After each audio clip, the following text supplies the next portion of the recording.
لا درێژەی بانگەشە بۆ لیستی 104 کۆمەڵی ئیسلامی وەفدێکی ئەنجومەنی سیاسی و سەرکردایەتی و سەرۆکی لیستی 104 کۆمەڵی ئیسلامی لە سنووری پارێزگای سلێمانی ناحیەی بازیان و کۆمەڵگاکانی ئەڵڵاوی بەردەقارەمانیان بەسەر کردەوە. لەلایەن هاوڵاتیانی سنوورەکە و پێشوازیان لێکرا و دانیشتوانی و ناوچانش پشگیری خۆیان بۆ لیستی 104 و کاندیدەکانی کۆمەڵ دووپات کردەوە.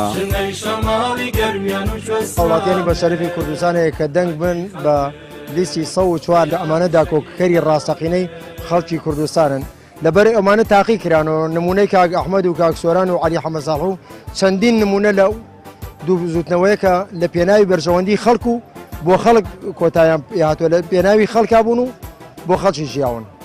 والله لێ ڕازیم هەرچەند کۆمەڵیشتین پیاوێکی زیرەکە پیاوێکی ئاسایشتە حەقەکە و داوای حەقی کوردیشی کردووە. وەفدەکەی کۆمەڵ سەردانی چین و توێژە جیاوازەکانی سنوورەکەیان کردو داواکار بوون لە هاوڵاتیان بۆ دەربازبوونیان لەم دۆخەی ئێستا دەنگ بە کەسانی شایستە بدەن. هاوڵاتیانی شاماژەیان بۆ کرد نوێنەرەکانی کۆمەڵ لە 4 ساڵی ڕابردوودا داکۆچیکارێکی سەرسەختی ماف و داواکارەکانی هاوڵاتیان بوون و هەمیشە لەبەرەی خەڵکی هەژاردا بوون. بەڕێی خۆمەوە وەکو ڕێی خۆم کاک ئەحمەد پیاوێکە لەو نمونە پیاوانە وەکو کارەکانیشی وەکو خۆم لێ ڕازیم گوێشم لە ناو خەڵکە کە لە کاک ئەحمەد ڕازیە. کاک ئەحمەد نمونەیە حەقەت نمونەیە. ئینشەڵڵا سەرکەوتووە بێ و خوا موفەقیکە. پێشنیارم بۆ دەنگدەران هەموویان بچنە سەر سندوقی دەنگدان و هیوادارم ئەوانیش خەڵکی فەقیر و هەژارەکان لەبیر نەچێتەوە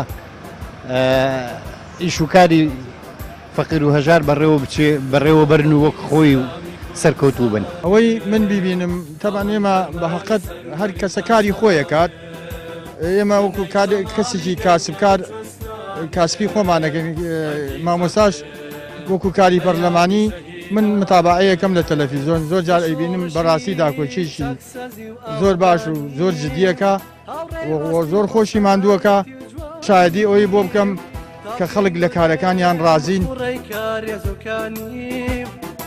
کۆمەڵی ئیسلامی کوردستان لەسەر ئاستی هەرێمی کوردستان با لیستێکی جیا و بە ژمارە 104 بەشداری هەڵبژاردنەکانی ئەنجومەنی نوێنەرانی عێراق دەکات کە بڕیارە لە 12 مانگی داهاتوودا بەڕێوە بچێت.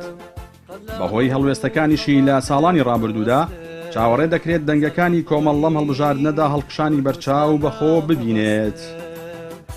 جەلال جەباری کەناڵی ئاسمانی پەیام سنووری ناحیەی بازیان.